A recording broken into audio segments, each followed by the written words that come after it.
sean bienvenidos a la continuación de nuestro programa de webinarios, el cual hicimos ya una breve pausa durante una semana, la semana recién pasada, por una excelente razón, la realización de la 12ª reunión iberoamericana de Cochrane, aquí en San Salvador, en el Instituto Nacional de Salud, un evento que constituyó un gran éxito para el instituto y también para la red iberoamericana Cochrane, y que reunió aproximadamente a 400 participantes en modalidad presencial y virtual durante 2 días. Luego siguió la reunión de directores de la red de Iberoamérica. Durante esta reunión contamos con la participación de destacados expertos en la región, quienes contribuyeron a fortalecer el uso de la evidencia científica en el país y en la región, pero que también se trató de muchos puntos en los cuales podemos generar conexiones importantes para generar evidencia para la toma de decisiones en salud. Más tarde y luego les vamos a contar algunas de las iniciativas, entre ellas un volumen especial de nuestra revista científica Alerta, dedicada a todas las publicaciones que se presentaron en modalidad de póster y las conferencias magistrales. Esta tarde vamos a reabrir la agenda tan importante de la salud mental femenina y nos compete escuchar ahora una interesante conferencia sobre la neurobiología de las adicciones, la adicción digital como un problema vigente. Una conferencia que forma parte de este módulo tan importante de salud mental femenina. Nuestra distinguida invitada es la doctora María Jimena Soto Fajardo. La doctora Soto Fajardo es médica y cirujana. Es especialista en psiquiatría y tiene una alta especialidad en el manejo de adicciones, con formación académica en la Universidad de San Carlos de Guatemala, la Universidad Nacional Autónoma de México y el Instituto Nacional de Psiquiatría Ramón de la Fuente Muñiz, quien obtuvo su especialidad en psiquiatría con distinción magna cum laude.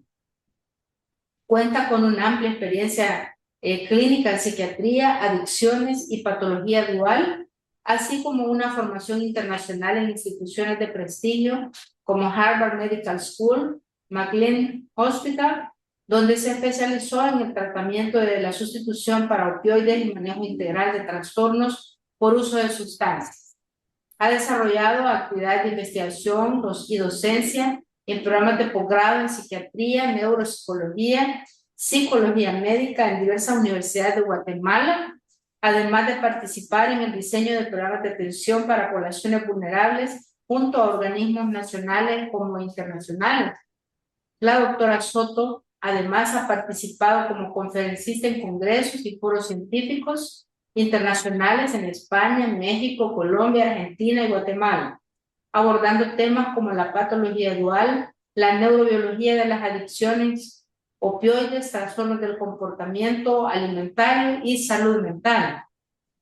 Actualmente, la doctora ejerce como psiquiatra y adictóloga en práctica privada y hospitalaria y representa a Guatemala como embajadora ante la International Society of Addiction Medicine, manteniendo una activa participación en asociaciones científicas nacionales como internacionales vinculadas a la salud mental y a las adicciones. Doctora, un placer tenerla con nosotros, es un honor también. Muchas gracias por aceptar esta invitación y acompañarnos esta tarde compartiendo su conocimiento. Es un honor contar con su presencia. Le cedemos la palabra y le damos la bienvenida. Muchas gracias. Muchas gracias por la invitación. Espero poder cumplir con las expectativas de lo esperado con el tema de la charla que me pidieron que pueda compartirles. Es la primera vez, de hecho, que voy a dar una charla sobre adicción digital, así que espero poder cumplir con lo esperado y poder ir aprendiendo con ustedes en el camino. Si van teniendo dudas, sí me gustaría que me fueran interrumpiendo para ir logrando como ir resolviéndolas en el momento en que vayan ocurriendo, para que se pueda hacer una charla, una discusión interactiva. Y bueno, Entonces voy a compartir pantalla para que podamos arrancar.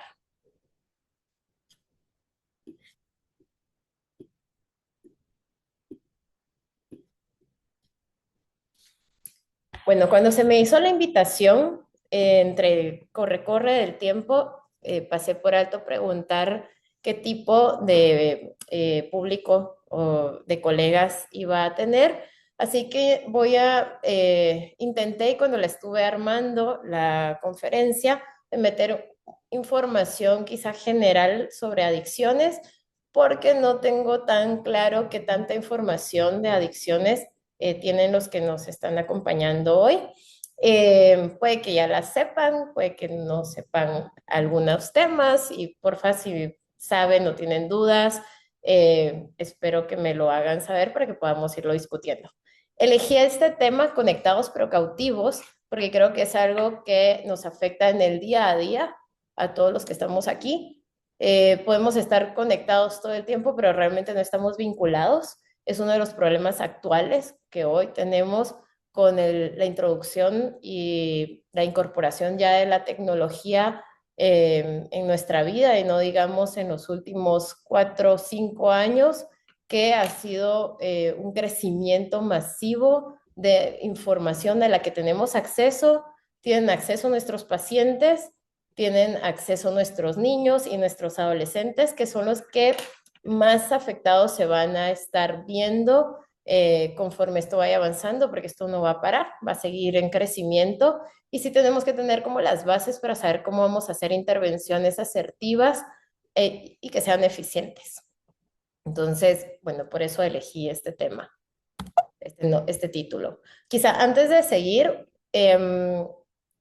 como el título es Neurobiología de la Adicción Digital, nosotros compartimos cuando alguien, ya sea algún paciente o alguien tiene una dependencia, una sustancia química, es exactamente el mismo circuito cerebral el que se ve afectado en las adicciones tecnológicas o las adicciones digitales. Van a variar algunas cosas, como no vamos a introducir una sustancia química en el momento en que tenemos una adicción digital, pero la alteración a nivel de los sistemas de recompensa son exactamente similares y probablemente un poquito más complejos, por lo que les explicaré más adelante. La tecnología no creó nuevos circuitos cerebrales, aprendió a explotar los que la evolución diseñó para nuestra supervivencia.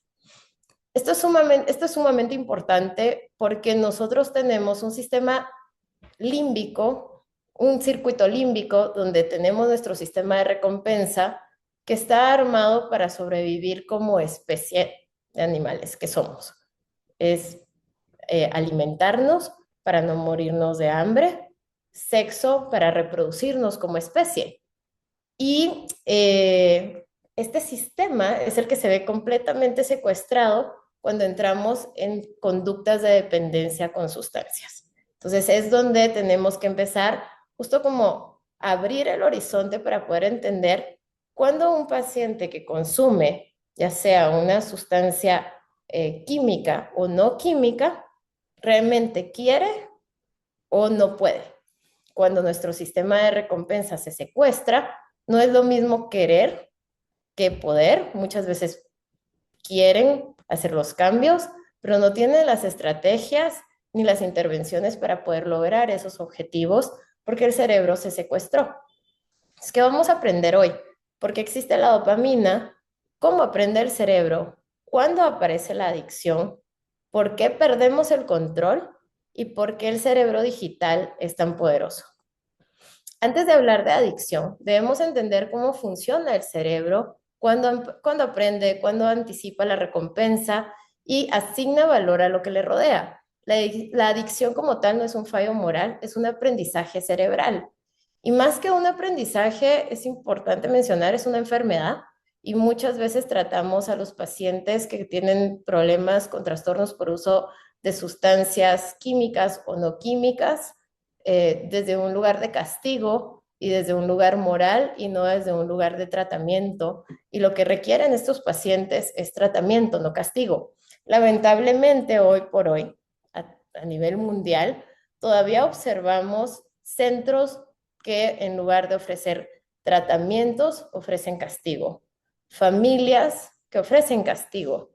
Entonces es importante que nosotros seamos los comunicadores con estas familias, con estos pacientes, para que puedan agarrar la ruta de entender que necesitamos un paciente que sea funcional.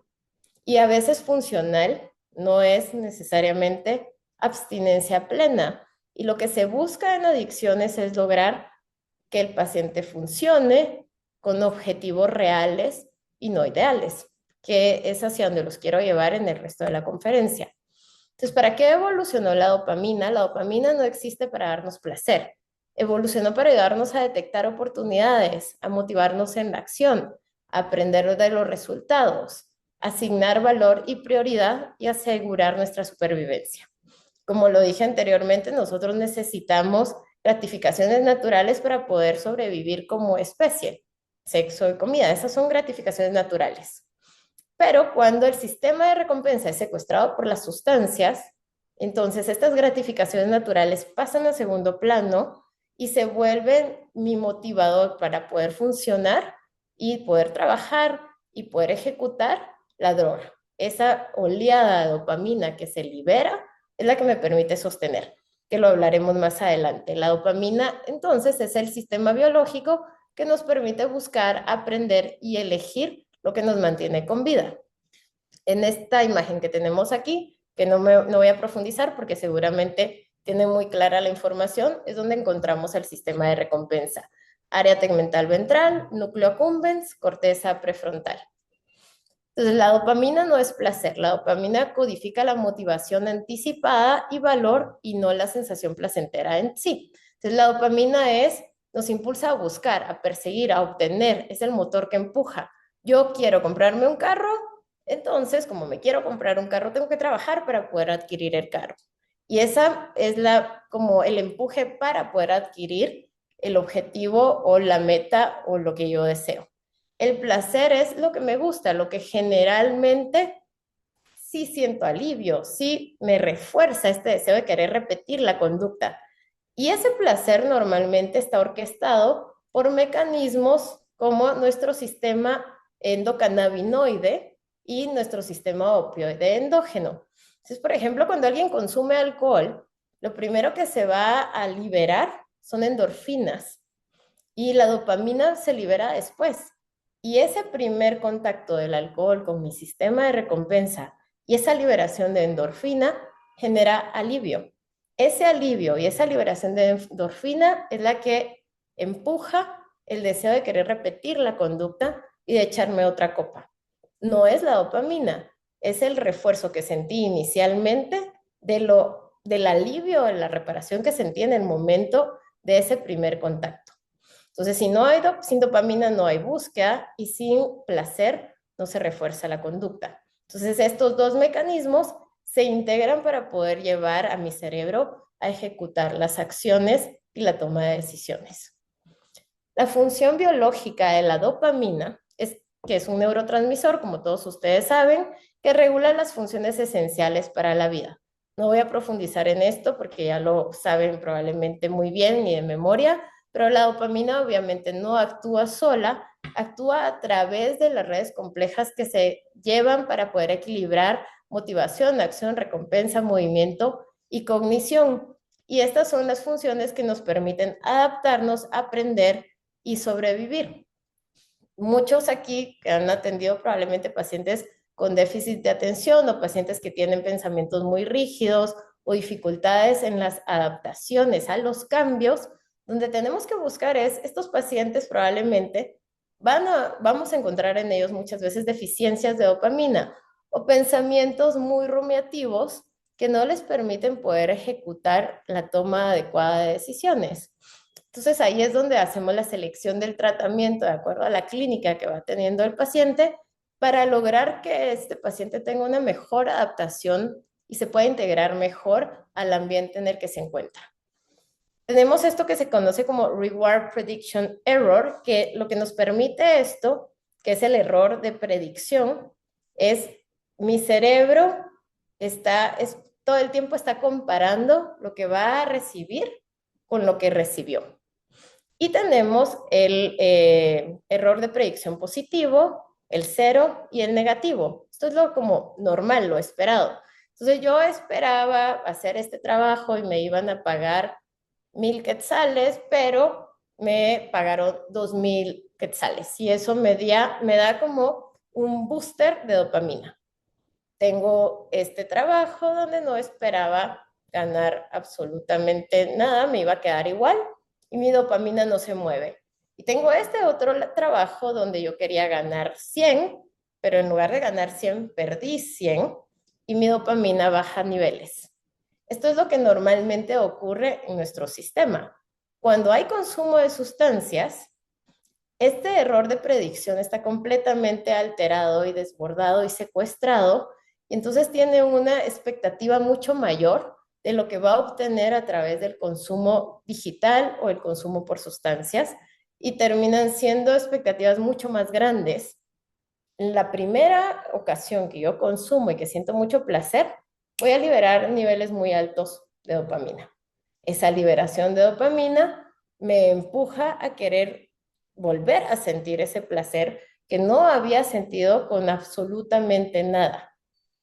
Entonces vuelvo y repito la conducta. Al repetir la conducta, vuelve a haber placer porque es la segunda ocasión que lo repito, no al mismo nivel tan alto de liberación de dopamina, pero siento placer. Vuelvo a repetir la conducta y ya no voy a sentir el mismo placer que sentí ni en la primera ocasión que lo probé, ni en la segunda ocasión que lo probé. Y entonces empiezo a hacer un consumo mucho más constante y subo la cantidad de consumo.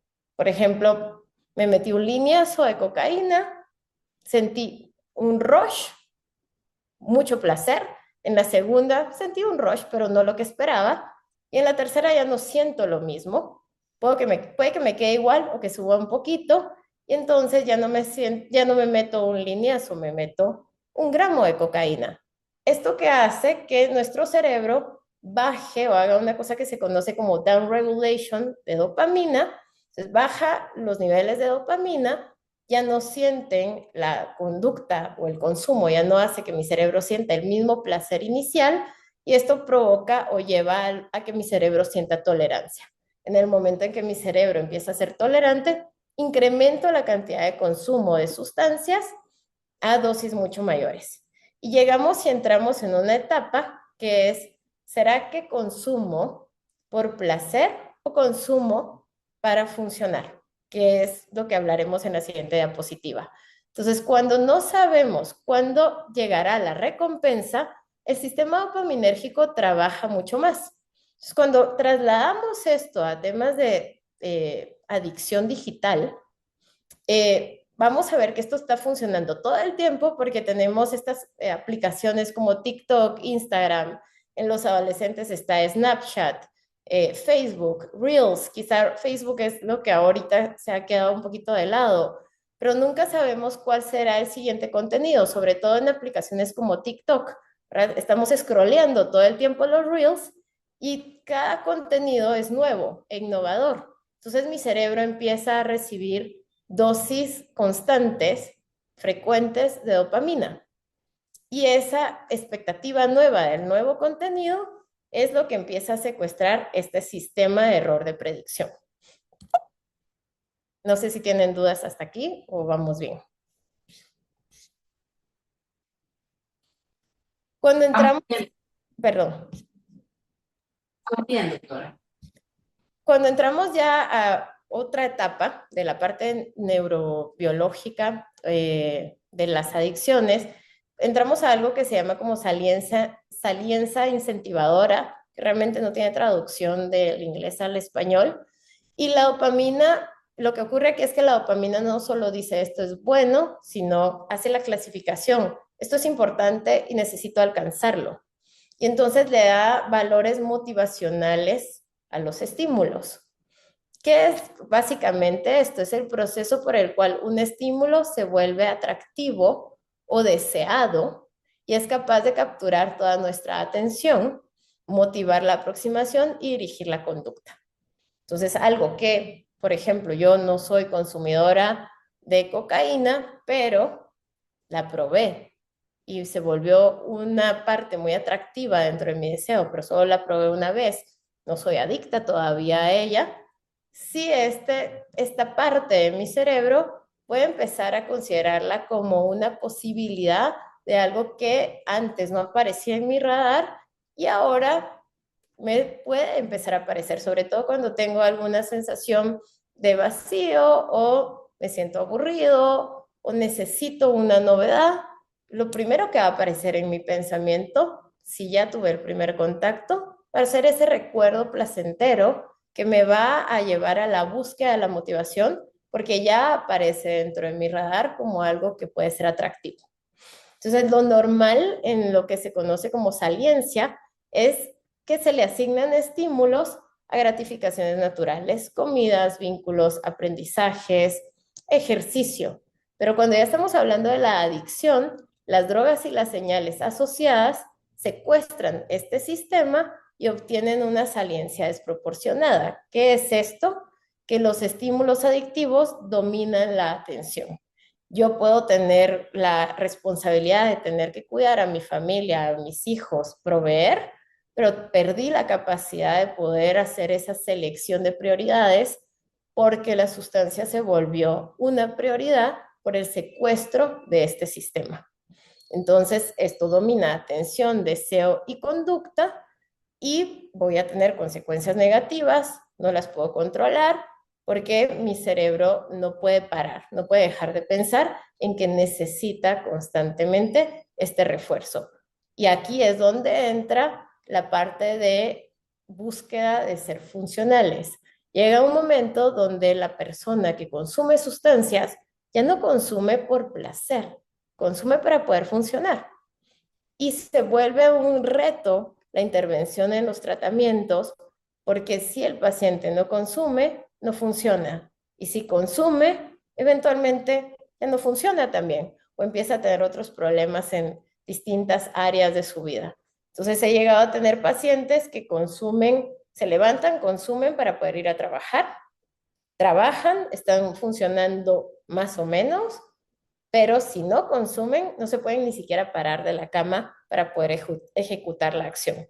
Y aquí es donde nosotros nos tenemos que preguntar, ok, ¿vamos a buscar una abstinencia total o vamos a buscar una abstinencia parcial en lo que el paciente puede llegar a una abstinencia total? Lo ideal sería que la gente no consuma. Lo real es que cada persona funciona de forma diferente. Nosotros no somos receta de cocina y al no ser nosotros receta de cocina, lo que le funcionó a Juanito no le va a funcionar a Pepito y tenemos que individualizar cada caso y entender qué hay también detrás de cada historia de vida, porque muchas veces vamos a tener pacientes que tienen una historia de vida con trauma muy complejas y que las sustancias, tanto químicas como no químicas, han venido a generar este alivio y ayuda a sobrevivir. Entonces es sumamente importante cuestionarnos e individualizar y hacer estas decisiones y estos acompañamientos de decisiones en intervenciones de tratamiento de la mano del paciente.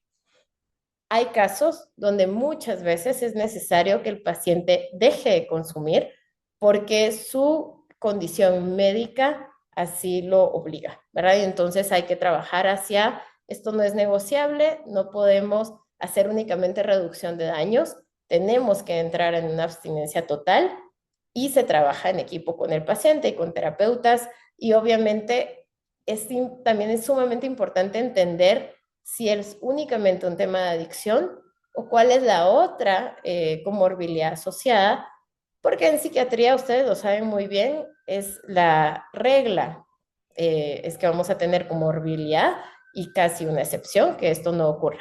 Entonces sí los motivo y los llevo y los invito a que se sienten a preguntarle al paciente qué quiere él, si realmente quiere dejar de consumir o no quiere dejar de consumir. Si sí quiere dejar de consumir, pues aprovechamos el momento y también les explicamos que esto es como aprender a montar bicicleta. Nos vamos a caer muchas veces. Lo importante es no dejarnos de caer hasta que eventualmente ya no nos vamos a caer y vamos a poder transitar de una mejor forma hacia el objetivo que todos queremos, que es que este paciente o esta paciente sean funcionales. Cuando hablamos del sistema de recompensa, estamos hablando de motivadores primarios. Esto es cómo funcionamos todos nosotros. Los motivadores primarios, los que nos obligan a levantarnos todas las mañanas, temas de autocuidado, alimentarnos, cuidar de otros, vincularnos, relaciones sanas. Y esto es como el empuje de todos los días. Tengo un proyecto familiar, tengo un proyecto laboral, tengo un proyecto académico. Esto me permite estar todo el tiempo trabajando y construyendo hacia alcanzar estas metas y estos logros. Pero ¿qué pasa cuando nuestro sistema se secuestra? Un poco, voy a dar como un resumen de todo lo que hablé anteriormente. Cuando el sistema de recompensa es secuestrado, nuestros motivadores primarios cambian y pasan a segundo plazo. Entonces tenemos unas oleadas repetidas de dopamina y las drogas se vuelven sobrevivencia. Ya no es comer, sexo, vínculo, cuidado por el otro, sino es, si no consumo, no funciono. Si no funciono, no sobrevivo. Y aquí es donde ya entramos de un uso ocasional, experimental, a una dependencia de una adicción. Ya no consumo por placer, consumo para sobrevivir, porque sustituí mis gratificaciones naturales que tenía como ser humano por sustancias, por tecnología. No sé si por aquí alguien tiene dudas o continúo.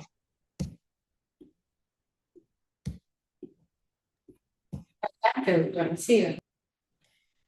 Cuando hablamos del secuestro del sistema de recompensa, las adicciones digitales imitan paradigmas de condicionamiento operante, el scroll infinito que llegamos a tener y las notificaciones que inducen adaptaciones neuronales a lo largo del tiempo.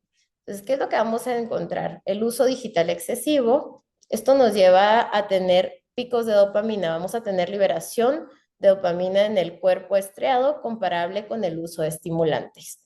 Estimulantes, entiéndase, cocaína, anfetaminas, crack, nicotina, cafeína, las drogas de diseño, éxtasis, MDMA, y no sé si se me escapa alguna, pero todos los que entran dentro de la línea de estimulantes. Esto nos lleva a una estimulación repetida, búsqueda continua de esa recompensa. Ese exceso de búsqueda continua de esa recompensa nos lleva a esto que conocemos como downregulation de los receptores de dopamina.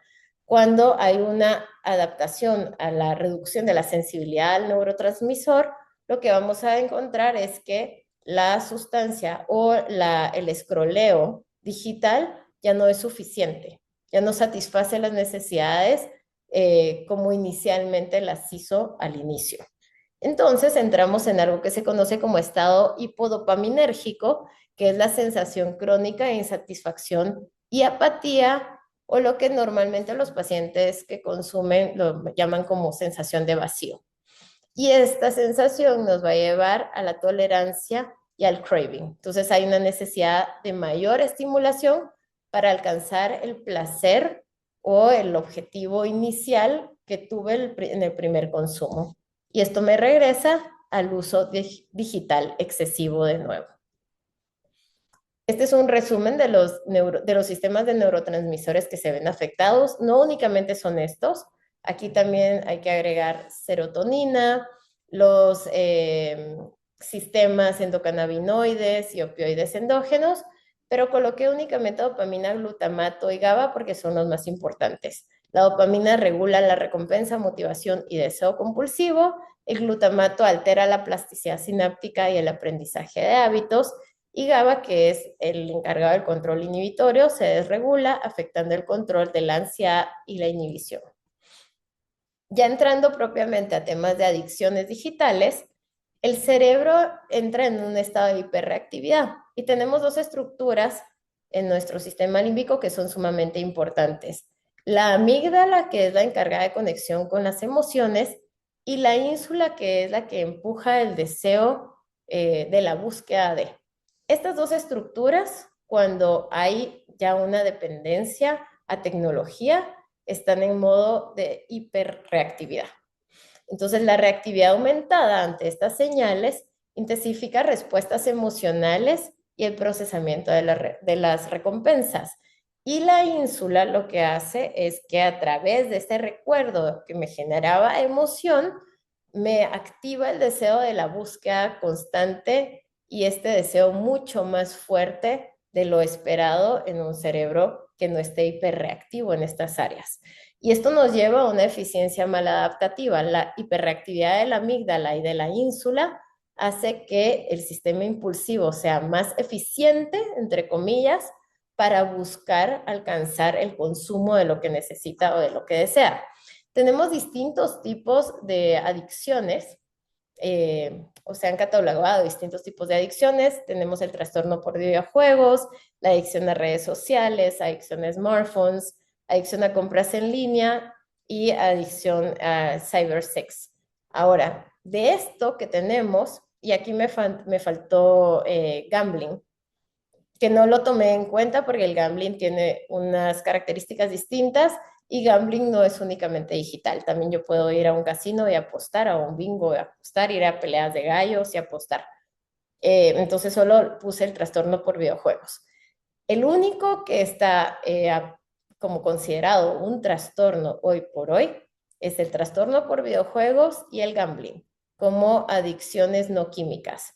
Todo lo demás, adicción a redes sociales, a smartphones, a compras en línea y a cybersex, están en estudios, se están considerando, se están haciendo algunos planteamientos de investigación.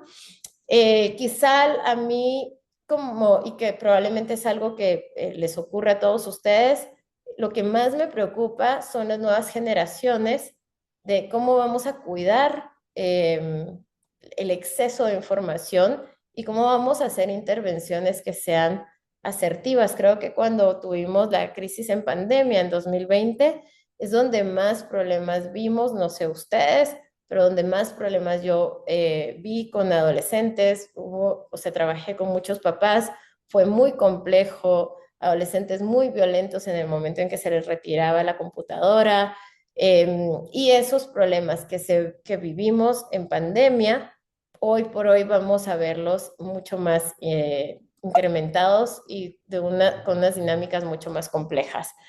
Tenemos la triada de redes cerebrales desreguladas. Con los estudios de imágenes funcionales hemos podido encontrar dónde están las alteraciones a nivel de estructuras. Ya les enseñaré unas imágenes de SPECT solo como para poder poner esto en mejor contexto, pero de forma breve vamos a tener fallas en el control ejecutivo. El control ejecutivo pierde la capacidad de poder frenar. Hay una reducción drástica en la conectividad frontovasal y esto conduce a una pobre toma de decisiones. Entonces, básicamente el lóbulo frontal, la corteza prefrontal y órbito frontal dejan de ser funcionales. Como que se arruinan, se dañan. Vamos a empezar a tener cambios mixtos en la conectividad del sistema y esto va a afectar atención, memoria semántica, procesamiento autorreferencial, impulsando antojos inducidos por señales. Con esta parte de la alteración en la red neuronal es sumamente importante porque entonces vamos a empezar a ver más adolescentes que cumplen con criterios para déficit de atención, pero que no necesariamente es déficit de atención, es una alteración en la red neuronal por exceso de exposición a redes o a pantallas. Y ahí sí nos toca ser acuciosos y investigar un poquito más para poder entender realmente qué es lo que está atrás de esta falta de atención y concentración que se está evidenciando en colegio, en casa, en los vínculos con las amistades, pero que no necesariamente es déficit de atención, sino ya es alteración en la red neuronal por exposición a pantallas. Y el panel de control hipersensible, que es lo que se conoce como la saliencia, va a haber alteración en la ínsula, en la corteza cingulada anterior, y el cerebro se vuelve hiperreactivo a notificaciones, estímulos digitales, dándoles prioridad sobre las tareas del mundo real. esto es algo muy frecuente y voy a poner un ejemplo personal que me ocurrió justo anoche. Yo estaba terminando de hacer la presentación. Mi bebé está enfermo, tiene estreptococo y entonces le pedí a mi esposo que se quedara con él un ratito en lo que yo terminaba de hacer la charla y mi esposo estaba jugando ajedrez en su celular y mi hijo se quedó ahí, terminó de hacer lo que mi hijo estaba haciendo, lo que yo le pedí a él que se hiciera cargo cuando mi hijo terminara, y por estar metido en el juego de ajedrez, no se dio cuenta, y cuando yo regresé, que yo estaba pendiente, pues se le había pasado el tiempo, ¿verdad? Y entonces estas cosas, justo donde perdemos prioridad de las tareas del mundo real, nos pueden ocurrir a todos nosotros, ¿verdad? A mí me pasó anoche, me frustré, por cierto, porque justo estaba haciendo yo esta conferencia, entonces me frustré muchísimo con mi esposo, pero es algo que lo vivimos en el día a día, ¿verdad? Podemos perder esta capacidad de enfocarnos en las prioridades reales porque el teléfono y las redes nos absorben y nos cautivan, pero nos dañan la vinculación y la conectividad con los demás. Entonces nos toca obligarnos a revisarnos constantemente para podernos cuidar de este mundo digital que no vamos a frenar, que no vamos a detener. ¿Qué es lo que ocurre normalmente? Voy a hacer un ejemplo aquí con el freno y el acelerador. Nosotros aquí tenemos nuestro sistema límbico y tenemos nuestra corteza frontal. La corteza frontal es la que mete freno de mano, es la que ejecuta, la que frena, la que me dice, no, no te puedes subir a la mesa y brincar y bailar porque la mesa es para comer. Y el sistema límbico es el de sobrevivencia. Cuando tenemos pacientes que son dependientes a sustancias químicas o no químicas, pero que ya desarrollaron una alteración en el circuito cerebral, tenemos el stop, que es el que se vincula con nuestra corteza frontal. Quiero sanar. El paciente sabe que quiere parar, que quiere que esto no es sano, que esto está haciendo que pierda calidad de vida y que deje de ser funcional. Pero por otro lado, quiero sobrevivir y no puedo vivir si no tengo ese estímulo que necesito para poder funcionar. Y aquí es donde es la parte más dura. Necesito sobrevivir, pico al acelerador porque es lo que necesito en este momento, porque si no, no voy a poderme levantar para ir a trabajar. O quiero sanar, me voy a sentir muy mal, va a ser una etapa muy dura, pero eventualmente me va a permitir poder estar mejor. Porque muchas veces nuestros pacientes no eligen sanar y no es porque no quieran, quieren, pero ya hay daño en la corteza frontal. ¿Cómo sabemos esto? Este no es de temas de tecnología, pero el mecanismo es exactamente el mismo. En este estudio de imagen funcional tenemos un cerebro control sano, un abusador de cocaína. ¿Qué es lo que podemos observar aquí? Hay una disminución de los receptores dopaminérgicos. Al tener una disminución de los receptores dopaminérgicos, automáticamente vamos a tener una disminución de la actividad en la corteza prefrontal. Al tener esta disminución en la actividad de la corteza prefrontal, va a haber pobre control de impulsos y una toma de decisiones no adecuadas. Si ven en este estudio de imagen funcional, un cerebro sin disminución de la actividad de la corteza, pues es mucho más intenso, está funcionando bien, quiere decir que ese lóbulo no está comprometido. Pero en un paciente dependiente a sustancias, ese lóbulo ya está comprometido. Entonces, aunque quiera, no va a ser tan fácil lograr el objetivo porque no tiene, no cuenta con los recursos que se necesitan en ese momento para poder parar. Ahora me cambio de tema. Metí esta parte de la ecuación de la vulnerabilidad del adolescente que me parece sumamente importante para los tiempos en los que estamos. La adolescencia presenta una ventana de susceptibilidad perfecta donde el desarrollo neurológico normal choca con el diseño del algoritmo persuasivo. Nuestros adolescentes tienen una corteza prefrontal inmadura, obviamente una menor capacidad para inhibición de respuestas y regulación de impulsos. Adolescentes y niños, porque ahora tenemos muchos problemas asociados con los niños también. Sistema límbico hiperreactivo, están en una etapa donde están en la búsqueda de experimentar, de emociones, de novedades, y tenemos una alta neuroplasticidad. Estas tres combinaciones con la exposición, el bombardeo constante de tecnología, nos ponen en un riesgo máximo de dependencia, porque la neuroplasticidad es, obviamente ustedes lo saben mejor que yo, es altamente susceptible a la reorganización sináptica frente a estímulos repetitivos en un cerebro que está en desarrollo, lo cual tenemos que cuidar muchísimo los tiempos, el tiempo de exposición, educar a los adolescentes. No va a ser fácil. Educar a los colegios, uno de los problemas actuales es que todo es a través de las tablets o de la computadora o de la plataforma, y eso genera justo mayor vulnerabilidad en nuestros niños y en nuestros adolescentes. Entonces aquí, ¿a qué nos lleva? A una transición rápida del uso recreativo y el uso compulsivo y el uso patológico, pero también nos topamos con otros temas. No podemos sacar a nuestros adolescentes completamente del mundo digital porque entonces los alineamos de su mundo y los aislamos. Entonces tenemos que buscar la forma de poder encontrar el punto de equilibrio. Matriz diagnóstica digital versus sustancias. La adicción digital carece de una toxicidad directa. No me estoy metiendo una droga, no me estoy metiendo crack, no me estoy metiendo coca o tusi, pero sí comparten todos los sistemas de los demás mecanismos patológicos que se encuentran en los trastornos por uso de sustancias. ¿Qué quiero decir con esto? Que esto no es menos peligroso que las drogas tradicionales químicas con las que todos probablemente estamos familiarizados.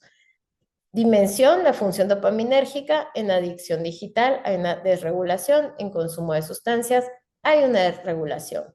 En la circuitería frontolímbica hay un deterioro evidente, en consumo de sustancias hay deterioro evidente. Este deterioro, entiéndase, downregulation de los receptores de dopamina, que nos lleva a una disfunción en el metabolismo de la corteza frontal, lo cual hace que este lóbulo no tome las decisiones como debería de tomarlas o lo esperado para la edad del paciente. Reactividad a señales, presente, notificaciones, likes, estoy todo el tiempo viendo que constantemente me están dando un like. De hecho, cuando yo digo que es mucho más complejo el tema de la adicción digital que las drogas químicas, es porque todos estamos conectados de alguna forma al mundo digital. Y si yo subí una foto, yo estoy viendo quién me está dando likes y cada like genera una liberación de dopamina. Es una oleada repetida, constante de dopamina. Y en el consumo de sustancias, pues está presente también. Neuroplasticidad, cambios crónicos, en la adicción digital, en adicciones por sustancias, hay cambios crónicos. Impacto físico y toxicidad, en adicción digital no hay una sustancia tóxica que se esté involucrando, pero sí van a haber cambios y daños físicos, postura, sueño, estrés, mala calidad de sueño, aislamiento social y otras cosas. Y consumo de sustancias, pues hay una toxicidad farmacológica, daño directo no solo a cerebro, sino a otros órganos. Impacto biomecánico y fisiológico. La ausencia de una toxina química no exime al cuerpo de daños físicos graves. El encierro digital crónico deforma la fisiología normal. Entonces, ¿qué es lo que hemos encontrado en los pacientes con adicciones tecnológicas? Tensión ocular y visión. Hay una disminución en el parpadeo, sobreexposición a la luz. Vamos a ver pacientes que ya necesitan lentes que probablemente antes no necesitaban, ojo seco, fatiga, cansancio constantemente, porque están todo el tiempo expuestos a pantallas. Deformación espinal, una fuerte correlación dosis-respuestas con alteraciones de postura, ¿verdad? Estamos en todas las posturas que no deberíamos de estar, y esto exacerba cifosis torácica, lordosis y postura de cabeza adelantada. Entonces, si hablamos, por ejemplo, con los traumatólogos, vamos a ver que de unos años para acá han incrementado las consultas por la cifosis torácica, la lordosis lumbar, muchas quejas de dolor a nivel lumbar. Y cuando hacemos una investigación en estos pacientes y revisamos cuántas horas pasan en redes o en computadora, es bastante alto. Muchos pacientes, previo a irse a dormir, están metidos en su celular, viendo reels, viendo noticias, viendo lo que sea, o jugando, o así como mi esposo jugando ajedrez. Yo qué sé, ¿verdad? Vamos a empezar a ver como muchas cosas alrededor que alteran lo esperado, o lo que debería de ser lo esperado para entrar en un sueño reparador. Entonces, obviamente, hay una arquitectura del sueño que se destruye, ¿verdad? Terminamos con el teléfono y dormimos, entonces ya vamos con un cerebro estimulado, sobreestimulado, con una hiperreactivación crónica por la estimulación nocturna, que esto no nos ayuda a entrar en un sueño reparador y de descanso, que es como el que deberíamos de iniciar. Efectos colaterales psicológicos. La dependencia digital funciona simultáneamente como un mecanismo de afrontamiento y catalizador de patologías psiquiátricas comórbidas. Entonces vamos a empezar a encontrar aislamiento social severo, usuarios con puntuaciones de las escalas que ya existen, como el BSMAS, arriba de 19 puntos, tienen más probabilidades de experimentar soledad extrema. Vamos a encontrar niños o adolescentes que no tienen relaciones vinculares con niños más que a través de pantallas. Sobre todo, se agarra aquí un nicho muy importante, niñas y niños que son víctimas de bullying. El tema digital vino de alguna forma a rescatarlos porque empiezan a crear una red eh, social, cibernética y real, donde se crean expectativas y se trazan relaciones vinculares muy complejas, y de hecho muy inseguras, y pueden llegar a ser muy peligrosas. Yo he tenido casos muy complejos asociados a esto, donde se empieza a aumentar la probabilidad de que estos adolescentes o estos niños entren en cuadros de depresión muy severos.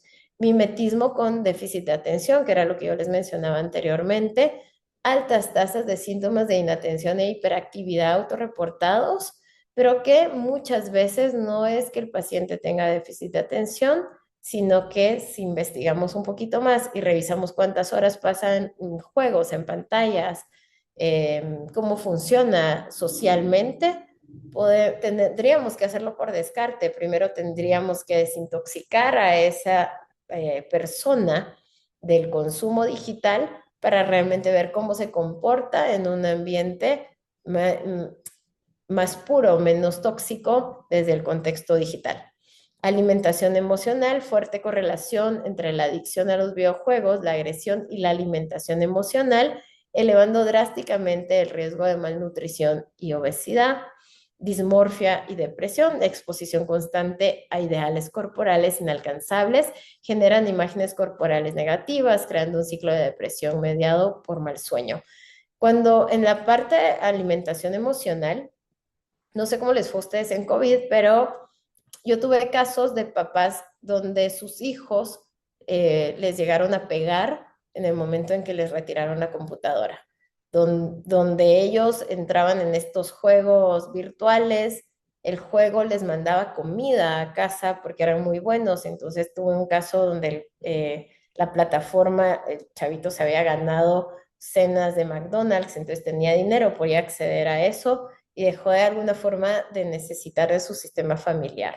Y cuando los papás intervinieron y retiraron la computadora, el papá acababa de tener COVID, estaba con oxígeno, él agarró el tanque de oxígeno y se lo tiró al papá. Entonces, sí hemos llegado a tener casos sumamente violentos de respuestas de reacción por la dependencia del secuestro que ya tiene el sistema de recompensa. Este es el bucle de la retroalimentación de la adicción. La adicción no es lineal, es una trampa biopsicosocial donde el sistema se convierte en el mecanismo de afrontamiento. Aquí necesito mencionar, nosotros somos animales biopsicosociales, biológicos, genéticos y de ambiente. vamos a tener población que es mucho más vulnerable a entrar en una dependencia digital que otro tipo de población. Y la población que va a estar más vulnerable es la población, como les dije, adolescentes que han sido víctimas de bullying o personas que entraron en un cuadro de depresión y por ahí encontraron una forma de sostén. Entonces, el aislamiento social y la depresión termina siendo como el estado base desencadenante. Esto me lleva a aumento de tiempo de pantalla, estrategia de afrontamiento maladaptativa, pico de dopamina y caída de la dopamina, esto que yo les hablaba, el down regulation. Entonces ya el consumo no es suficiente, esto me empieza a alterar el tema de sueño y tensión física, empiezo a tener un deterioro fisiológico importante, esto agrava mi salud mental y regreso al paso uno, me vuelvo a aislar.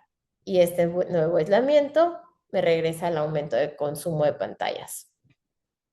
Matriz de herramientas diagnósticas. Todavía no contamos con los criterios universales absolutos, pero ya existen herramientas psicométricas fiables y adaptadas a demografías y dispositivos específicos. Hay una serie de investigadores que ya están trabajando muchísimo en esto. Yo tomo como referencias artículos de investigación recientes que estén de 2023 a la fecha. ¿Por qué? Porque la tecnología dio un giro sumamente brutal a partir del 23. Ocurrió pandemia, eso hizo que se empujara mucho en el tema de tecnología y del 2023 a la fecha hemos visto cambios sumamente drásticos y masivos en el contenido digital, sin ir muy lejos, la inteligencia artificial, ¿verdad? Que ha venido a revolucionar cómo percibimos, cómo entendemos y cómo nos adaptamos. Entonces hay una evaluación general, está esta escala que es Young's Internet Addiction Test, el estándar de oro más adaptable para el diagnóstico clínico completo, el específico de smartphones, que es Smartphone Addiction Scale, y este está ya validado internacionalmente en Taiwán, España e Italia. La demografía para el adolescente, que es Digital Addiction Scale for Teens, que mide actitudes y competencias y sobre todo permite distinguir de una persona que es usuaria a uno que es adicto, porque no es lo mismo el usuario que el adicto. Y en adicciones por consumo de sustancias es lo mismo. No todo consumidor de una sustancia es adicto. Probablemente muchos de los que estamos aquí, de vez en cuando nos podemos tomar una copa de vino o una cerveza, eso no nos hace adictos, versus el que consume alcohol todos los días o tiene binge eating o binge drinking o heavy drinking, que entramos dentro de otro tipo de trastornos de consumo de alcohol.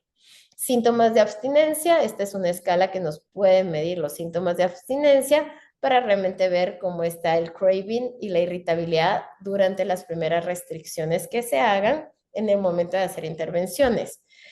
Ya se están creando algunas líneas de intervenciones para poder ayudar a reducir la exposición. Esto es muy reciente, realmente es un problema de salud pública a la que todavía no se le ha dado el auge que se le debe dar, pero ya los estudios de investigación ya están. Esta es una escalera de intervención clínica de lo que hay actualmente. Hay algunas correcciones que yo quiero hacer aquí cuando llegue a las intervenciones farmacológicas de cómo yo lo he manejado en la clínica, pero lo primero es hacer una intervención temprana y detox. En la educación escolar y los programas parentales, ¿verdad? La eficacia a largo plazo de un simple digital detox es inconsistente sin apoyo adicional. Entonces, muchas veces tenemos que hacer intervenciones y guías con los papás de hacer reducción de horas de exposición. Si tenemos un niño que ve pantallas 5, 4 horas, 8 horas, 10 horas, tenemos que empezar a hacer desescalado el asunto, porque si lo quitamos abruptamente vamos a encontrar mucha resistencia, mucha reactividad, violencia y agresividad, porque no lo van a poder controlar, porque están completamente disregulados. Entonces se hacen acuerdos de tiempos que se van a usar para hacer como espacios libres de tecnología. Intervenciones de autocontrol, ¿verdad? Aquí puede entrar mindfulness, que puede ayudar a como a este adolescente o a este adulto a que pueda conectar de nuevo con él. No va a ser tan fácil porque vamos a tener pacientes que cumplen con características de déficit de atención, aunque no tengan déficit de atención. Muchos sí lo tendrán, pero va a haber una dificultad en poder empezar a hacer esta conexión. Entonces necesitamos ir logrando espacios de horas libres de acceso a pantallas. Terapia cognitivo-conductual, que esto es como el gol estándar, y dentro de las intervenciones farmacológicas va a depender de cada caso. En los estudios actuales, en los últimos artículos, hablan de que en casos severos el uso de bupropión o escitalopram para estabilizar y mitigar la impulsividad, pero creo que hay que tener un poquito más de cuidado, tenemos que individualizar el caso, tenemos que ver que el paciente no tenga ya depresión o no tenga ya ansiedad, o si solamente es un tema muy inicial como está iniciando, qué intervenciones podemos hacer. Si estamos hablando de gambling o de gaming, podemos hacer uso de otros fármacos como la naltrexona, que nos va a ayudar a bajar ese impulso y el deseo. También N-acetilcisteína, el NAC, que también nos va a ayudar a bajar ese impulso y el deseo. Entonces tenemos que individualizar la intervención de acuerdo no solo a la adicción que presenta el paciente, sino también al contexto actual del paciente. Y algo que es muy importante y que no mencioné aquí, no es lo mismo tratar pacientes adictos hombres que pacientes adictas mujeres. Esa parte es sumamente importante. Cuando nosotros vamos a hacer retiro de sustancia de desintoxicación en mujeres, tenemos que identificar cómo está su ciclo menstrual, tenemos que saber cuándo fue la fecha de su última regla y tener claro que cuando la paciente está en el ciclo menstrual, va a rechazar absolutamente todo, va a estar un poquito más irritada. En el premenstrual o en el síndrome premenstrual, ese puede ser un buen momento para hacer el retiro de la sustancia, porque en esos momentos y en esas fases, la paciente no tiene tanto antojo por consumir como ocurre en las otras fases del ciclo. ¿Por qué? Porque los niveles de progesterona caen y entonces hay un poquito más de rechazo, hay un poquito más de irritabilidad, vamos a tener pacientes que están un poquito menos atentas y más dispersas y ahí es donde empezamos a hacer la selección de si es vital entender en qué etapa hormonal está la paciente cursando, si hay menopausia, si no hay menopausia, si la regla es regular, si no es regular, porque de acuerdo a eso hacemos la selección del tratamiento y la intervención. Ya como ir resumiendo de todo lo que les dije, adicciones digitales, hice esta anatomía de una dependencia invisible, aquí hice uso de inteligencia artificial para poder integrar toda la información. Tipos de adicciones tecnológicas, ya las habíamos mencionado, trastornos por juegos en Internet, esto ya está aprobado como un trastorno, adicción a redes sociales y smartphones, esto no está aprobado como un trastorno, adicción a compras o al cybersex tampoco, pero sí vamos a encontrar que cuando podemos hacer un diagnóstico de esto, el hecho de que no esté todavía tipificado más que el trastorno de gaming o de gambling, no quiere decir que no podamos hacer un diagnóstico de un trastorno por uso de sustancias si cumple con todos los criterios y el paciente o la paciente dejan de ser funcionales. ¿Qué es lo más importante que encontramos desde la neurobiología? Como para resumen, para que se lo lleven a casa, la hiperreactividad en la amígdala y la ínsula. ¿Por qué? Porque la amígdala es la que conecta con nuestras emociones y la ínsula es la que empuja el antojo. Y si estas dos están hiperreactivas, se alimentan una a la otra, esta dice, era muy emocionante estar bajo el efecto de Tusi, y esta dice, sí, esta recuerda esa emoción y esta dice, sí, estoy de acuerdo y empuja el deseo de querer consumir. Y entonces tenemos un cerebro hiperreactivo. ¿Qué impacto tenemos en las estructuras cerebrales? Como les había mencionado, el freno, o sea, la corteza prefrontal, no está funcionando bien. Y no está funcionando bien no porque no quiera, no está funcionando bien porque hay alteraciones neuroquímicas y metabólicas involucradas importantes que limitan y bloquean que ese cerebro, el lóbulo frontal, que es el que quiere estar bien, que quiere ejecutar bien, haga bien su trabajo porque no puede en ese momento, está lastimado. Hay una desensibilización de la dopamina y entonces el exceso de estímulo reduce los receptores de dopamina, exigiendo mayor uso de la tecnología para poder sentir placer. Entonces yo empecé scrolleando un video de TikTok y cuando volteo a ver, llevo 2 horas scrolleando en el video de TikTok.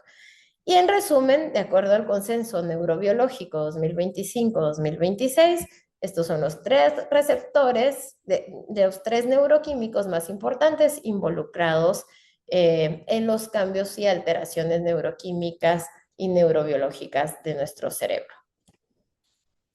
Cerebro digital elimina el esfuerzo. El cerebro, ¿y por qué esta parte es importante? Porque el cerebro digital es tan poderoso y fuerte que era hacia donde los quería llevar. El cerebro aprende rápidamente que las vías más eficientes para obtener placer es deslizar el dedo.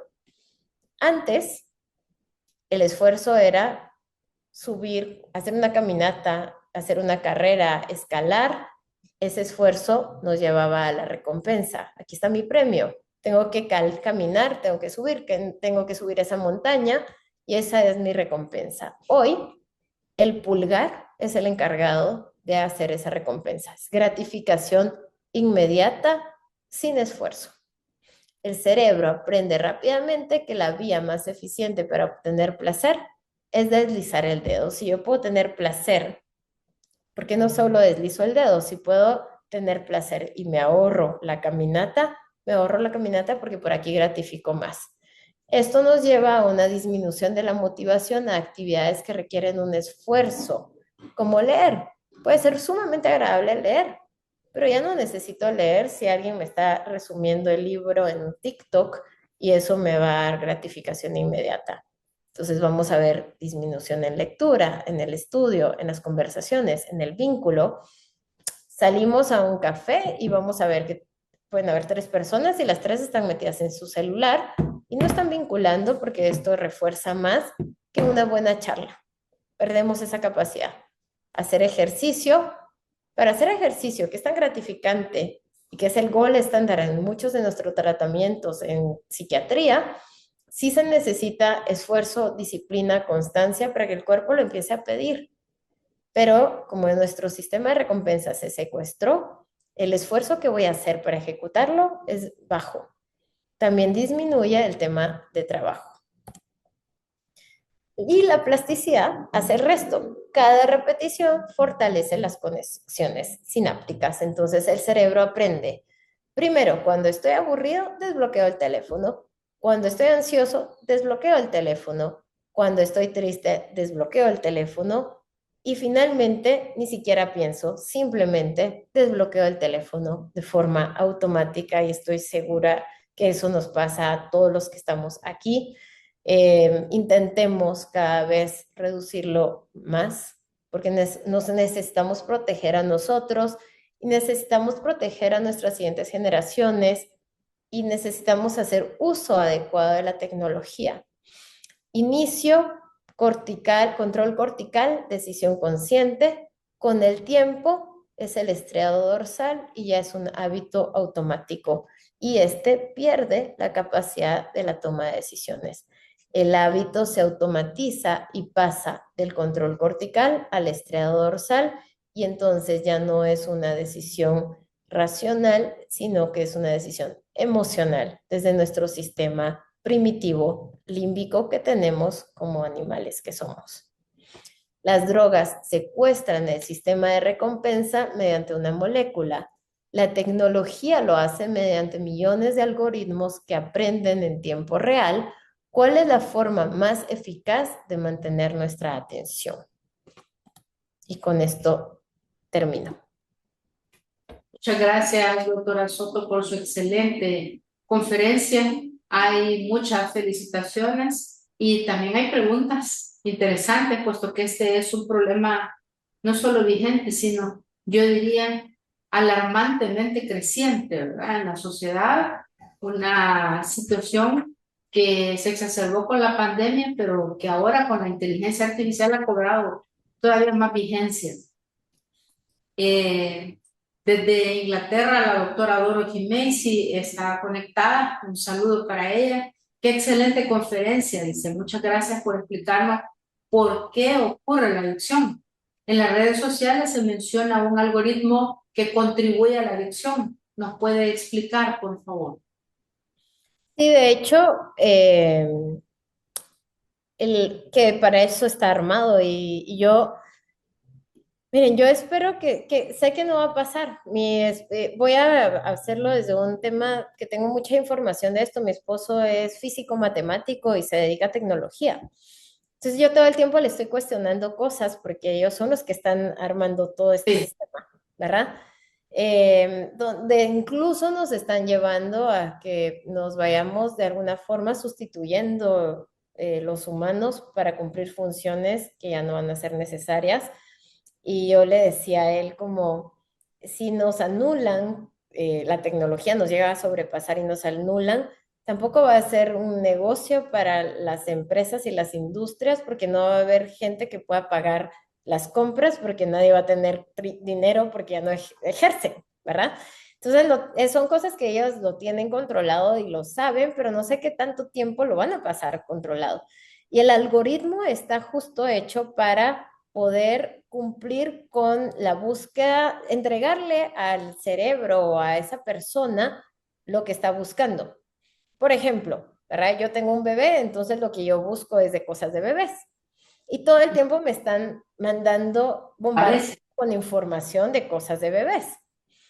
Y ahí es donde yo muerdo anzuelo y caigo y entonces vengo y reviso y hago y me voy y brinco entonces a otro tema que también se vincula a ese, que es cómo ese algoritmo va creando el, como el producto del que yo necesito acceder, básicamente, ¿verdad? Entonces, si alguien Crea la necesidad. crea la necesidad de acuerdo a mis búsquedas. Así Entonces, es. yo estaba buscando recetas de cocina, por así decirlo, me van a aparecer reels sobre recetas de cocina. Y entonces empieza a crear esta necesidad constante donde ya ni siquiera yo la busco, sino que lo primero es que yo hago, abro, ya abre la pantalla en algo interesante que va a llamar mi atención, que va a hacer que yo deposite mi atención en ese video o en ese reel que me están mandando con información. Sí, son los modelos de inteligencia artificial basados en algoritmos que le ofrecen a usted y le crean una necesidad, la escuchan y le van Y creando por la eso se ventana de... vuelve, sí, y por eso se vuelve un tema mucho más complejo, porque eso no lo podemos controlar, ¿verdad? Porque eso Así es. está control, o sea, esto lo están armando, pues, los sistemas de tecnología, porque, pues, es venta, es producto, es acceso y está Sí, monetarizado, ¿verdad? Entonces va a ser un tema donde no va a haber control, sino que ya nos toca a nosotros cuestionarnos dónde están el las límite. líneas de los límites que nos vamos a poner para poder cuidarnos nosotros mismos y poder cuidar a los nuestros y a nuestros pacientes. Es un buen mensaje. En caso de la adicción digital, donde el estímulo no es una molécula exógena, sino un algoritmo de reforzamiento intermitente y predictivo, como hemos venido viendo, existen ya biomarcadores o estudios de neuroimagen funcional que demuestran una regulación a la baja molecular similar en el núcleo estriado ventral, o estamos hablando más bien de un fallo adaptativo en la conectividad funcional de la corteza Ya, prefrontal, por ejemplo. ya se han hecho estudios recientes. Miren, no sé si espero haber cumplido con las expectativas de la Sin charla. duda. Em, yo hice esta conferencia con 18 fuentes de revisiones bibliográficas, de 18 fuentes de artículos recientes. La mayoría uno por ahí se me escapó desde 2022, pero la mayoría los agarré de 2023 para la fecha. ya se han hecho estudios de imagen funcional, ya se sabe que el cerebro, no en contexto de consumo de una sustancia tóxica, sino con exposición digital, ya dependencia a temas digitales, sí hay alteración en las estructuras, sí hay una alteración en la corteza frontal y sí hay downregulation de los receptores de dopamina. Sí se Muy sabe. buena Ahora, información. es mucho más complejo mi teoría. Esto lo digo desde mi experiencia clínica. Considero que el tema de las adicciones digitales es mucho más complejo que las sustancias porque esto lo tenemos constantemente, hay una exposición constante. Entonces yo abro mi teléfono y me está liberando dopamina. Y vengo a ver el siguiente reel y me libera una nueva dosis de dopamina porque es un nuevo contenido. Y esto es lo que hablaba de la saliencia, que salience en inglés, que es la expectativa, todo el tiempo mi cerebro está comparando lo que recibe con lo que va a recibir y en redes sociales todo es nuevo. El algoritmo me manda nuevos videos asociados a, yo qué sé, comida de perro vegana, me lo voy a inventar. Y ahora el siguiente video es comida de perro vegana, pero ultra premium, mejor calidad que el video anterior. Entonces todo el tiempo me está capturando con nueva información que mi cerebro va a verlo como una prioridad.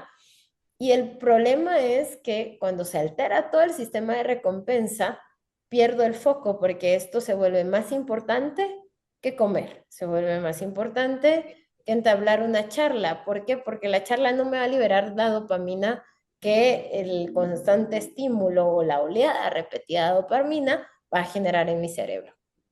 Sí, esto es una cosa realmente problemática y muy importante de considerar. Hay un saludo para usted y para la audiencia de parte del doctor Rodrigo Valdés Nava de la Secretaría de Salud del Gobierno Federal de México. Un saludo también para él. También hay una pregunta adicional aquí. Desde la perspectiva de la neuroplasticidad y la modulación del sistema de recompensa, ¿cómo se logra reprogramar la vía dopaminérgica para pasar de un consumo patológico a uno funcional sin caer en el sesgo de recaída continua? Buena pregunta, miren, en adicciones químicas o no químicas, porque hay Pues una, no, miren, en tecnología es muy complejo porque tenemos que lograr espacios libres de tecnología. Entonces, quizá ahí la recomendación, por ejemplo, si tenemos, yo mencioné adolescentes porque es donde yo más consultas he recibido últimamente por parte de los papás, ¿verdad? Que son justo las nuevas generaciones que se van a empezar a ver mucho más afectadas. Eh, hay que buscar los espacios libres de tecnología en casa, ¿verdad? Entonces se toca trabajar en equipo en el sistema familiar y es sacar a estos adolescentes del teléfono, del iPad como regla de casa y ahora nos vamos a ir de camping hoy y me entregan los celulares. Pero se tiene que hablar antes. Miren, estamos viendo esto y entonces la decisión que tomamos como papás, y no se les pregunta, las decisiones que tomamos como papás es que nos vamos de camping el fin ciencia. de semana y ustedes van a tener acceso a su celular media hora a tal hora y media hora a tal hora y el resto fuera tecnología. Y esto va a permitir que podamos vincular de nuevo. Sí, sí hay forma de regresar a recuperar las conexiones neuronales. La dopamina se puede recuperar. Sí. El tema de la dopamina en tecnología no se ha hecho todavía cuánto es el tiempo de recuperación para que los receptores dopaminérgicos vuelvan a saturarse. Se han hecho con sustancias, por ejemplo, hay un estudio muy interesante de imágenes funcionales que se hizo con no, con anfetaminas y el tiempo de recuperación libre de anfetaminas para que el cerebro volviera a sentir placer por gratificaciones naturales fue 18 meses sin consumo. 18 meses, sin consumo. sin consumo. No recuperó completamente los receptores, pero sí logró ya ser funcional. Ya empezó a sentir de nuevo placer por la comida. Ahora, con la tecnología, que es donde yo creo que es el reto más importante, el problema es, si tenemos un grupo de adolescentes que su mundo es su grupo par, los adolescentes, quitarles la tecnología implica aislarlos socialmente. Y tampoco nos podemos permitir aislarlos socialmente porque su grupo par es su grupo, es donde pertenecen, es donde les da sentido de pertenencia. Entonces se tienen que hacer acuerdos en casa, como juegos de casa de este fin de muchis, los celulares se van a un canasto y vamos a tener 2 horas libres de celular y vamos a salir a comer helados y a jugar y yo qué sé, ¿verdad? Dependiendo de la edad que tengan cada niño. Estrategias. No es prohibirlo, sino es empezar a reducirlo Paulatinamente es la cosa. paulatinamente para lograr evitar, si todavía no están en una dependencia como tal, lograr prevenir que vayan a entrar en eso. Porque Y si ustedes justo se dan aquí, cuenta, cuesta muchísimo. Una vez un niño entra a contacto con pantalla, quitárselo es un sí, tema, sí, ¿verdad? No sí, hacen crisis. Recuerden que el cerebro no se ha terminado de desarrollar, entonces no tienen tolerancia y nos toca a nosotros hacer esa regulación. sí. Y justo aquí viene una pregunta de un pediatra neonatólogo que es investigador. La están escuchando investigadores clínicos, pediatras, psiquiatras, psicólogos, enfermeras, epidemiólogos, bueno, investigadores del Instituto Nacional de Salud y del Sistema Nacional Integrado de Salud. Excelente conferencia, dice el doctor Jorge Pleites, de un tema muy, pero muy preocupante. Como pediatra estamos viendo cada vez más niños con estereotipos debido a pantallas, así como conductas agresivas a los padres. Cómo esto se retira en las pantallas, dice, cómo podemos ayudar a disminuir esta neuroadicción. Y una pregunta adicional dice, ¿el scroll rápido en formato de video corto genera un patrón de daño atencional distinto al de la TV tradicional? Yo creo que sí, porque los videos cortos son, miren, no tengo el dato aquí, pero yo estuve investigando hace unos meses los píxeles, pasan mucho más rápido los cambios y ese estímulo es el que provoca este gancho, ¿verdad? Entonces, esto que les expliqué anteriormente, del error de predicción, ¿verdad? El cerebro, por ejemplo, un niño se sienta a ver televisión y ve la tele, pero la información es tan estimulante que está recibiendo más de la información que esperaba recibir. Y entonces eso libera dopamina.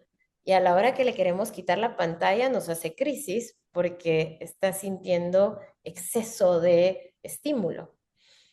Sí, Con eso tenemos más bien que seleccionar el tipo de programas que los dejamos acceder. La Asociación Mundial, no, la Asociación de Pediatría de España, y corríjanme los pediatras, ya dijeron que pantallas hasta los 6 años. Muchas veces es difícil, ¿verdad? Pero que se recomienda pantallas hasta los 6 años, precisamente porque los cerebros están muy inmaduros y no se saben regular. Y ese estímulo constante de información que van recibiendo con los cambios de píxeles o sea, es en cosas de milisegundos, eso es un estímulo constante para hacer que el cerebro se mantenga enganchado. y esto es tan importante lo que usted está diciendo, que hay países que ya tienen políticas de retiro de celulares y tabletas en la escuela, por ejemplo. Ujú. Sí, entonces la recomendación ahí es sentarse con los niños, porque es un tema, y hacer intervenciones. A ver, con los chiquitos uno no negocia, con el adolescente es con el que se negocia. Entonces, con los chiquitos lo que necesitamos es establecer límites, porque todavía podemos tener este control de límites y nos van a hacer berrinches, sí. y van a patalear y van a hacer meltdowns y van a estar pataleándonos horas, pero es mejor que nos respiremos profundo y que nos pataleen las horas, pero que se logre establecer ese límite, porque al final el chiquito necesita justo la regulación de nosotros. Él no la puede dar por él mismo, porque no tiene el cerebro para poderlo hacer. El adolescente, con ese ya podemos negociar. Y Claro, entonces con el adolescente ya podemos negociar, ok, 2 horas, punto, no más. 2 horas o nada, tú elegís. límites. Y es sumamente importante, ¿verdad? Sí. Había alguien aquí, porque medio abrí el chat, preguntó que las diapositivas no tenían referencias bibliográficas. ¿Cómo Déjenme no? Si revisar. las tiene. Yo las puse, según yo las puse, y si no, con Están. gusto les comparto. Son 18 artículos de donde salió toda la información para la conferencia de hoy. Con gusto La se los... mayoría, doctora, de eh, las diapositivas tienen su referencia. sí, sí, las Lo que puse, pasa es que pero... está pequeñita y Ajá. entonces quizás no la han visto a Entonces, detalle, si pero ahí no, está. yo les mando los artículos para que ustedes puedan, pues también leerlos, ¿verdad? Porque Sí, de está. hecho son artículos recientes y traen No mucha tenemos la información. menor duda y ahí vimos los respaldos. Pero el chat es para preguntas para crecimiento profesional, ¿verdad? Y aprovechar ponentes como usted para eso, ¿no? Para crecimiento profesional. Hay algunas preguntas que ya están contestadas por lo que usted ha respondido, pero pregunta una de nuestras investigadoras, ¿cómo impactar en la regulación de las pantallas en la familia, en especial en los cuidadores de la niñez y de la adolescencia? Que además del consejo que ya ha dado usted, de tener una técnica de retiro paulatino, ¿qué otras cosas Miren, pudiera? a ver, yo soy una mamá de un bebé de 2 años, 11 meses, entonces he estado muy involucrada en esto, principalmente porque como me dedico a esto y sé lo que esto implica. En mi casa, mi hijo no tiene acceso a pantallas. Entre semana lo hemos logrado controlar. Sé que va a ser eventualmente imposible, pero lo que sí hemos hecho es, por ejemplo, uso de libros.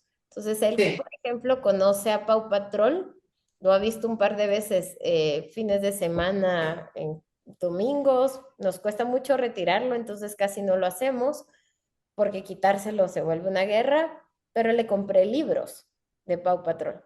Entonces le leemos los cuentos de Pau Patrol, le leemos cuentos de dinosaurios, le leemos cuentos de Mickey Mouse. No lo exponemos a pantallas, hacemos lectura de los cuentos para que no esté desalineado con los niños de su preschool. Y entonces él sepa de qué están hablando todos, que si de Mickey, que si de Paw Patrol, de los dinosaurios, y él y los demás no saben que mi hijo no ve caricaturas, pero él sabe las historias porque se las leemos en los cuentos y entonces está alineado con la información. Esto es lo que yo estoy logrando controlar y cuidar ahorita, ¿verdad? Esto se me va a salir de control eventualmente cuando él ya entre en una etapa diferente, pero esto sí nos puede ayudar como a tener cierta intervención y cierta regulación. sin Ya cuando los niños entran en una etapa diferente, sí hay que poner las reglas claras con límites de horarios, pero no solo eso, sino también ofrecerle a nuestros adolescentes espacios de convivencia familiar, salir de casa, ir de camping, ir al lago, ir a la playa, ¿verdad? Porque también somos generaciones donde nos estamos aislando en nuestros apartamentos y el apartamento tiene área de juegos y gimnasio y no sé qué, y al final ya nadie sale de casa y eso también termina siendo perjudicial. Entonces sí nos toca como establecer esos límites desde edades muy tempranas. Una de las recomendaciones que yo les hago es inculcar el hábito de la lectura. sin duda. Si inculcamos el hábito de la lectura, vamos a lograr que los niños sientan placer a través de la lectura, a través de conectar con las historias, ¿verdad? Estamos perdiendo cosas tradicionales de nosotros como humanos, ¿verdad? Enseñar canciones, los libros de los cuentos, la lectura. No necesariamente tienen que ser canciones infantiles. pueden ser las canciones que nosotros escuchábamos cuando éramos jóvenes y que a ellos les puedan gustar también y que conecten con eso. Y es todo el tema de vinculación. No siempre es fácil. Van a haber momentos donde uno está cansado y dice, ¿verdad? Mira televisión un rato porque ya, ¿verdad? Sí. El trabajo y el día a día, pero sí pero eso sí nos va a ayudar muchísimo. Hemos tenido, por ejemplo, hay muchos casos de niños de 2, 3 años que ya deberían de hablar y no hablan y el problema es que están expuestos a pantallas, entonces no comunican, no vinculan, ¿verdad? Sí. Y empiezan ya en terapias de lenguaje, pero probablemente Cada van vez es más frecuente eso, justo a que están muy expuestos a pantallas. sin duda. Hay otra pregunta de una de nuestras investigadoras que dice, ¿qué evidencia existe sobre el uso de técnicas de neuromodulación como la estimulación magnética transcranial en el tratamiento de las adicciones?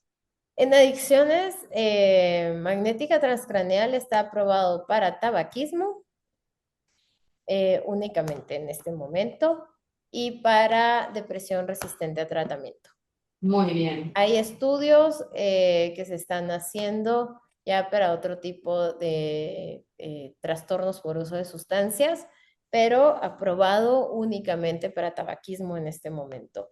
Y Para tabaquismo. cuando vamos a entrar en un paciente a hacerle terapia magnética transcranial, pues sí tenemos que revisar que el paciente, hay que hacer un electroencefalograma, tenemos que asegurarnos que el paciente está estable y está regulado y que se agotaron todas las otras opciones porque como eso todavía está en fase de estudio, todavía no está aprobado más que para tabaquismo, que sí ha evidenciado buenos resultados, eh, es de personalizarlo. Yo creo que si uno tiene un paciente que cumple con los criterios, que no respondió al tratamiento farmacológico tradicional, y que se pueda haber beneficiado y los resultados sean positivos, ya de acuerdo a la personalización que se haga con ese paciente, se puede tomar esa decisión.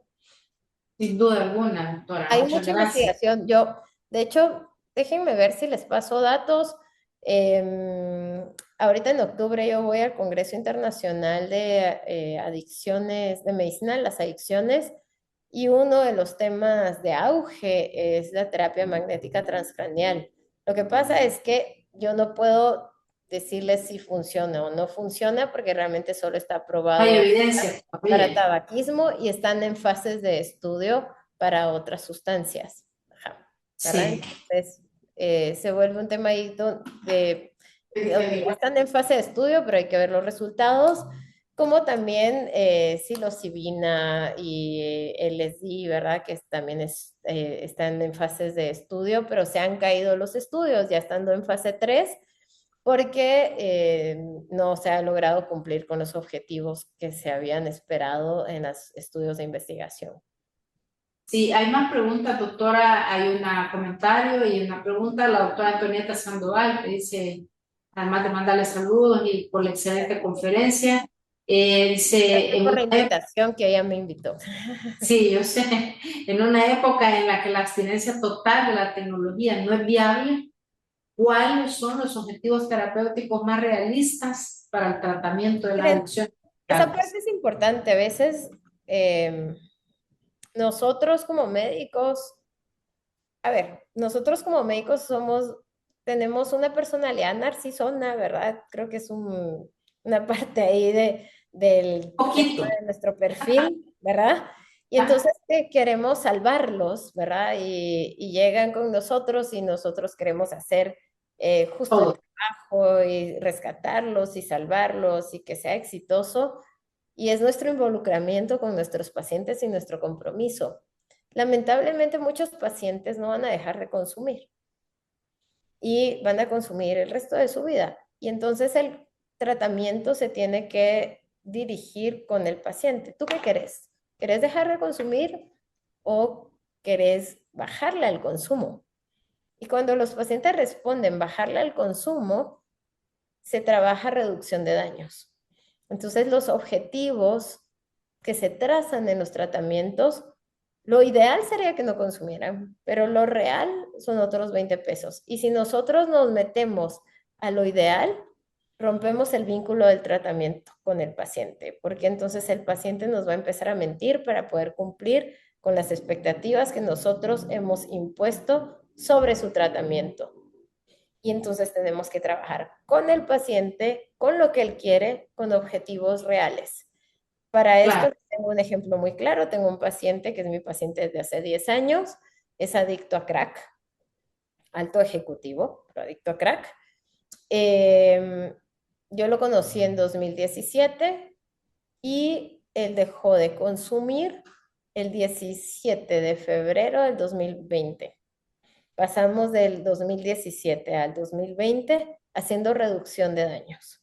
Reducción de daños es asegurarme que funcionara, que trabajara, que pagara las cuentas en casa, que se hiciera cargo de sus hijos y que no se matara, básicamente.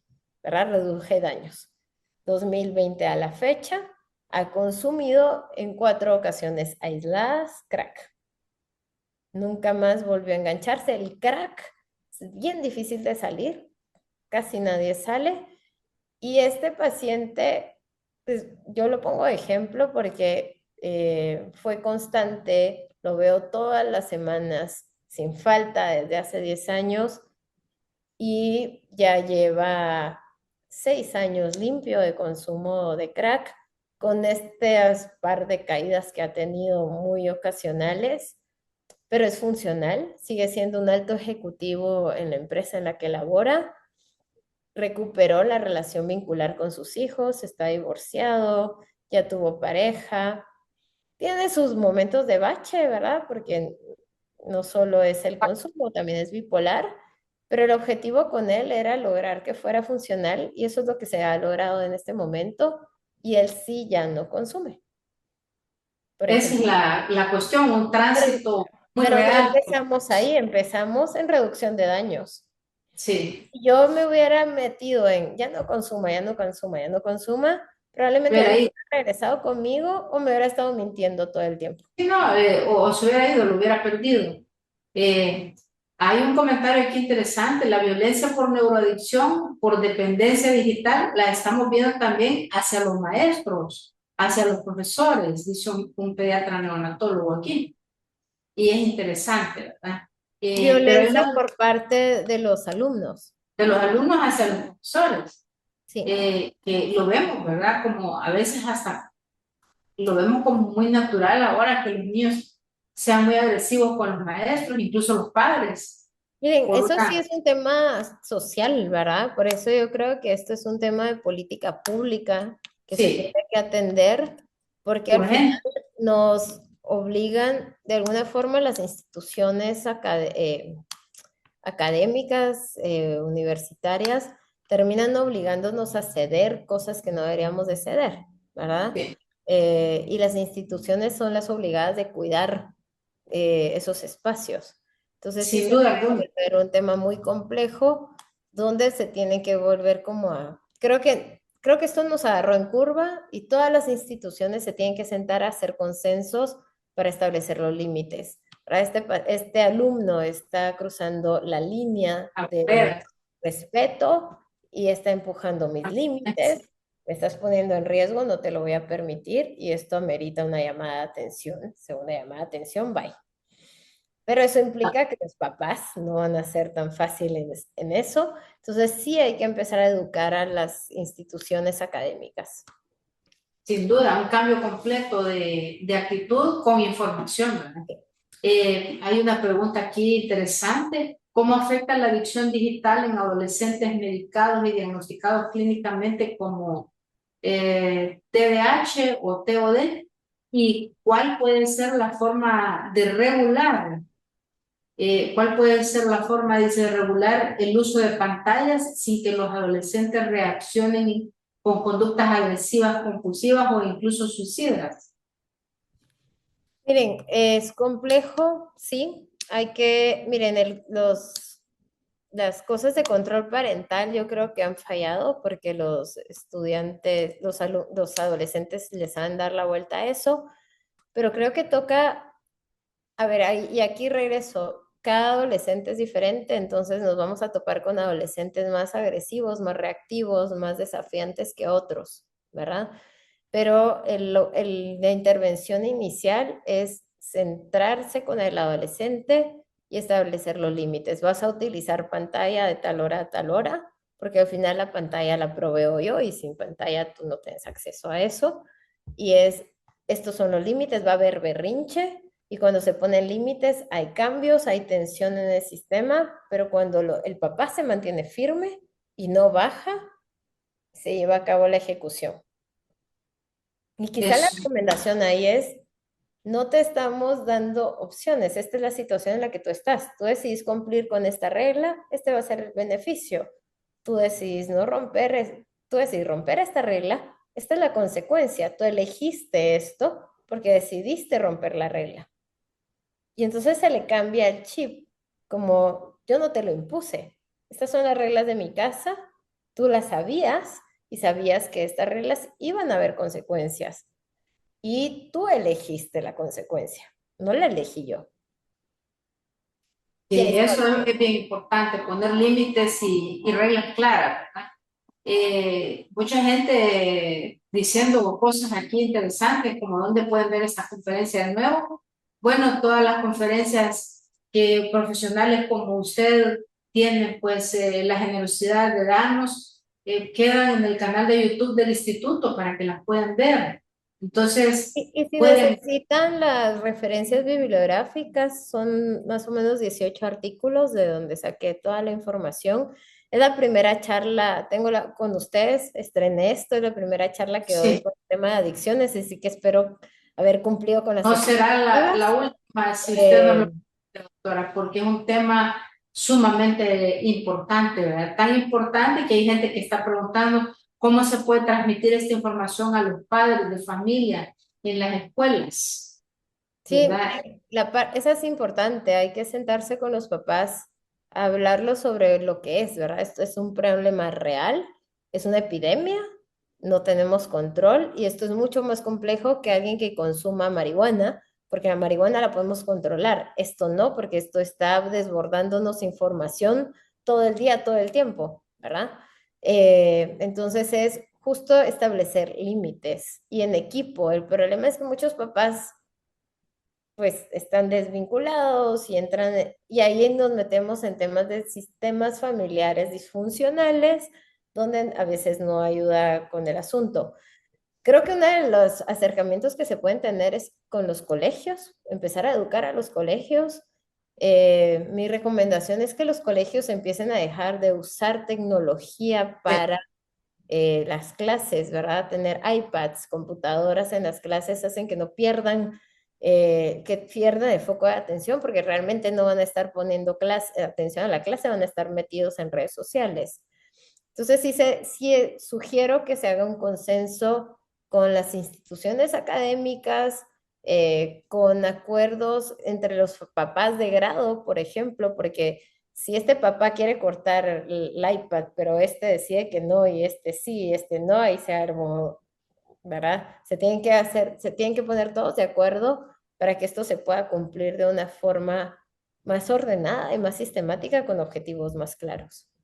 Sin duda alguna. Es tan importante el tema y aquí hay al final, el doctor Rodrigo Valdés de la Secretaría de Salud de México dice, recientemente se estrenó la película Toy Story 5, que habla sobre la adicción de las tecnologías digitales. ¿Cuál es su opinión al respecto? No la he visto. Ah, no la ves No todavía. la he visto No, todavía. Entonces déjenme revisarla para poderles dar para la opinión opinar. con relación a eso, porque Y no la he visto, no la he visto. Y también, además de decir excelente conferencia, dice calidad de diapositiva, doctora, hay referencias, saludos cordiales. Colegas que le reconfirman lo que ya nosotros hemos leído en las diapositivas, que hay referencias bibliográficas, no se preocupe que están bien respaldadas todas. Y Sí, y como bueno, les digo, de verdad, son 18 fuentes. Miren, por tema de tiempo soy mamá y estoy en el hospital y se me complica un montón todo. Hice la conferencia esta semana, pero hice una revisión de 18 artículos. Ahí los tengo, yo con gusto se los comparto. son interesantes, ¿verdad? Obviamente yo extraje lo que necesitaba para la charla de hoy y que pudiera ser como puntual, asertiva y de solución de dudas, pero se las puedo compartir. Muchas gracias, doctora, Es por cierto. todo lo interesante de la conferencia, las respuestas tan elocuentes y tan al grano con lo que tiene que ser. A decirles que al finalizar este módulo de salud mental femenina, con todos estos bemoles que hoy nos envuelve la tecnología, va a haber un módulo dedicado a la IA en salud y aspectos bioéticos. Aquí se va a tocar este tema de una forma muy profunda y desde ya les invitamos a todos a participar. Gracias por la Muchas invitación. gracias. Si Un necesitan gusto. cualquier cosa, ahí vi que la doctora Sandoval habló de temas de hormonales, ¿verdad? Eso es Sí, sumamente importante. Yo esto no lo mencioné aquí porque me dediqué como al tema de neurobiología sí, en adicción digital, pero las adicciones, para hacer los tratamientos en mujeres, sí necesitamos hacer algunos cambios sí. a la hora de la intervención, que creo que eso también es interesante. Entonces, si en algún momento se da la oportunidad, con gusto puedo ampliar un poquito más Nos sobre eso. vamos a comunicar con usted, doctora. Le tomamos la palabra. Tengan todas buenas tardes. Ha sido un Muchas gusto. gracias. De